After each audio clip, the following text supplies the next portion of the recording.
관이 한미일 안보수장이 한자리에 모인 사진을 공개했습니다. 자, 오른쪽부터 정의용 국가안보실장, 그리고 미국 오브라이언 국가안보보좌관, 그리고 일본의 기타무라 시게루 국가안전보장국장입니다. 현지 시간 8일 백악관에서 한미 고위급 안보회의를 가졌는데요. 자, 이 자리에 깜짝 손님, 엄밀히 말하면 백악관이니까 주인이겠죠. 트럼프 대통령이 깜짝 등장했습니다. 자, 백악관은 트럼프 대통령과 한일의 안보수장이 만났다라고 전하면서 이 트럼프 대통령은 두 나라가 인도 태평양 지역에서 가장 강력한 동맹국이며 미국이 양국과 공유하는 지지와 깊은 우정에 감사한다라고 말했다고 밝혔습니다. 사실 정의용 실장은 종종 협의차 워싱턴을 찾습니다. 하지만 이렇게 트럼프 대통령을 직접 만나는 건 아주 드문 경우인데요. 사전에 예고된 것도 아니었습니다. 이 면담 사실이 백악관 발표를 통해 확인된 건 2018년 3월 북한 김정은 위원장의 북미 정상회담 의사를 전달한 이후 처음입니다. 트럼프 대통령은 문 대통령의 특사 정의용 실장과 만났습니다. 베일에 쌓여있던 김정은 위원장의 히든 카드가 공개되는 순간이었죠. And he expressed his eagerness to meet President Trump as soon as possible. President Trump appreciated the briefing and said he would meet Kim Jong-un by May to achieve permanent denuclearization. 그리고 이번 만남, 이란의 미사일 발사로 중동 정세가 요동치고 또 북미 협상 교착 등 안보 현안이 산적한 가운데 이루어졌습니다. 자, 게다가 이날은요. The United States will immediately impose additional punishing economic sanctions on the Iranian regime. 네, 이렇게 이란의 미군 기지 공격에 대한 대국민 연설을 한 당일로 아주 정신없이 바쁜 날이었습니다. 이 시간을 쪼개서 면담을 할 정도로 한국과 일본에게 긴히 전달할 메시지가 있었다는 의미입니다.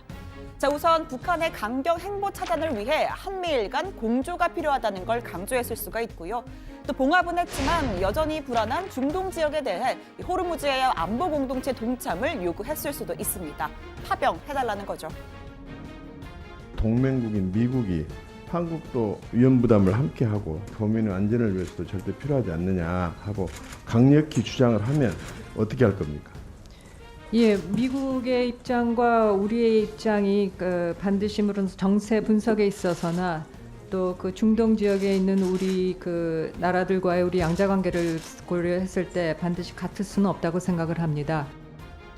네, 정의용 국가안보실장 조금 전 인천공항을 통해 귀국했습니다. 일단 트럼프 대통령으로부터 호르무즈 파병과 관련한 직접적인 요청 없었다고 합니다. 또 트럼프 대통령을 만난 날이 1월 8일 북한 김정은 위원장의 생일이었죠. 트럼프 대통령이 김 위원장에게 생일 축하 메시지를 전해달라고 했다고도 하는데요.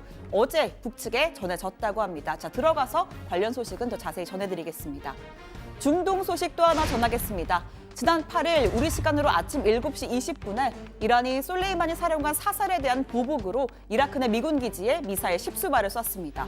자, 저도 출근하자마자 외신 보고 속보 챙기고 아주 정신없이 발제를 준비하던 와중에 우크라이나 여객기 이란 테헤란 무근서 추락 176명 전원 사망이라는 아주 심각한 속보가 또 들어왔습니다.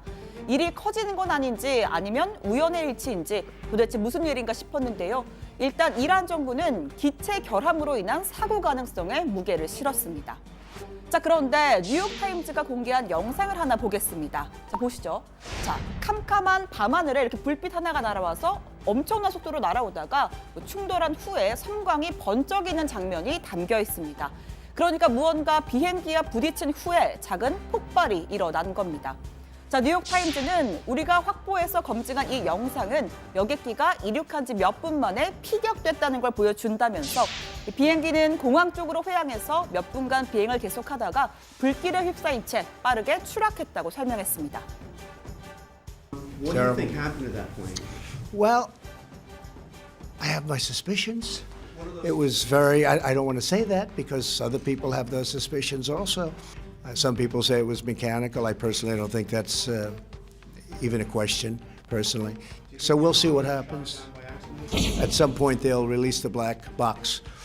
Ideally, they'd get it to Boeing, but if they gave it to France or if they gave it to some other country, that would be okay, too. 네, 트럼프 대통령과 미 당국은 이 추락한 여객기는 이란의 지대공 미사일에 피격됐다라고 판단하고 있습니다. 또 계획적이라기보다는 우발적인 실수 쪽에 무게를 더 싣고 있는데요. 이번 사고로 가장 많은 희생자가 난 캐나다의 트리도 총리 역시 같은 분석을 내놨습니다. 희생자 176명 가운데 63명이 캐나다 국적입니다. The evidence indicates that the plane was shot down by an Iranian surface-to-air missile. This may well have been unintentional. This new information reinforces the need for a thorough investigation into this matter. 자, 반면에 이란 피격설 강하게 부인하고 있습니다. 이란 정부의 대변인은 이 피격 주장을 담은 보도들은 모두 이란을 겨냥한 심리전이라고 주장했습니다. 그러면서 이번 추락 사고로 희생된 탑승객이 속한 모든 나라는 조사에 참여할 전문가를 파견할 수 있다면서 항공기 제종사인 보잉도 블랙박스 조사에 참여할 대표를 보낼 것을 촉구한다고 밝혔습니다.